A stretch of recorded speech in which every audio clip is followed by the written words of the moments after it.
Grabe talaga tong lugar na to. Walang awa ang Maynilad.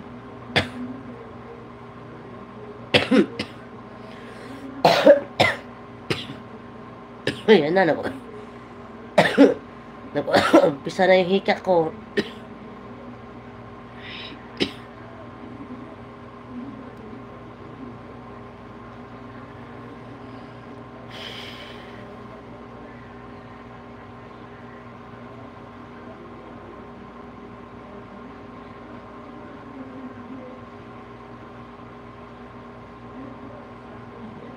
Mag-hotel na lang muna lang ga Marchi.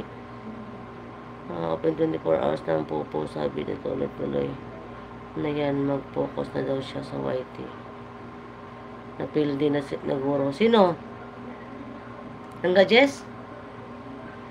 Mag-hotel na lang ng Marchi. Naku, Kuya Guaps, ang ibayad naman sa hotel lang ganon katagal.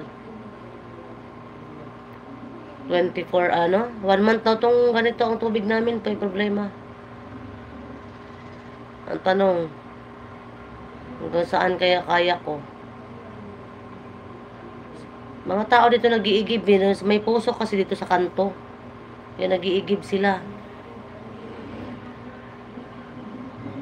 Ako magbuhat ang layo-layo. Diyos ko Lord.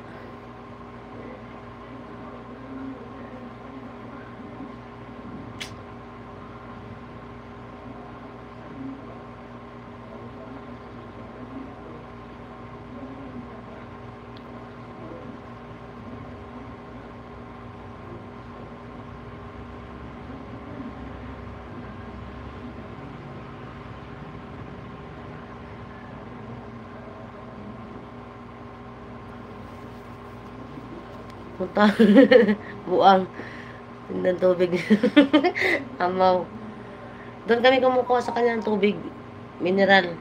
Kaya dala-dalawang galon kinukuha ko kasi panghugas ng panghugas ng bigas, mga karne, pag nagluto. Kaya ngayon hindi naman ako magluluto eh. Hirap magluto na walang tubig.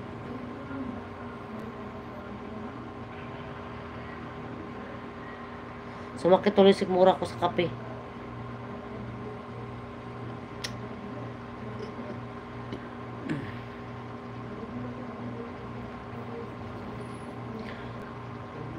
Paigib ka na lang, tapos bayaran mo na lang para wala, para wala nang stress. Wawa naman silang gabanshi.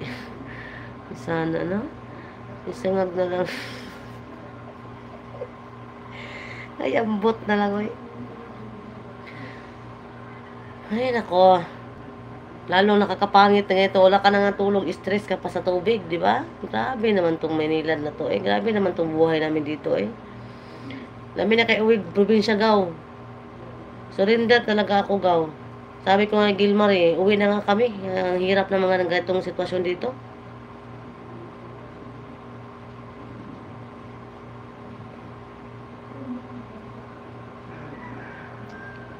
Pag-uwi kami, mingaw na kong guwaitian Ay, ambot sa langaw.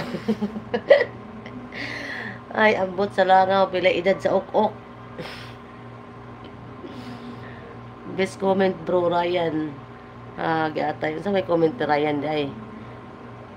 Isang ang dala yung bigas sa kakarne. Pakabit ka ng wifi. Ba't nasaan ka ba ngayon? Nasaan ako? Cavite ako, Kuya Guaps.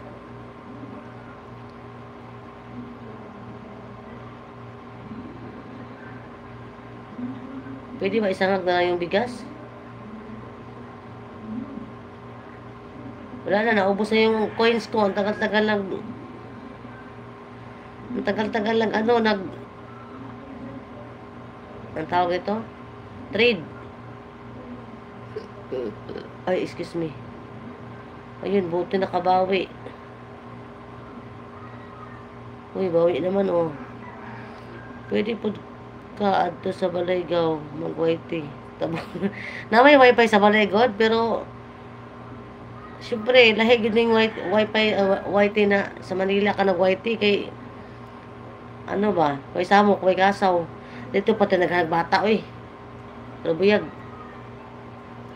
Paano mag-YT na kayo mga bata, maghinilakay.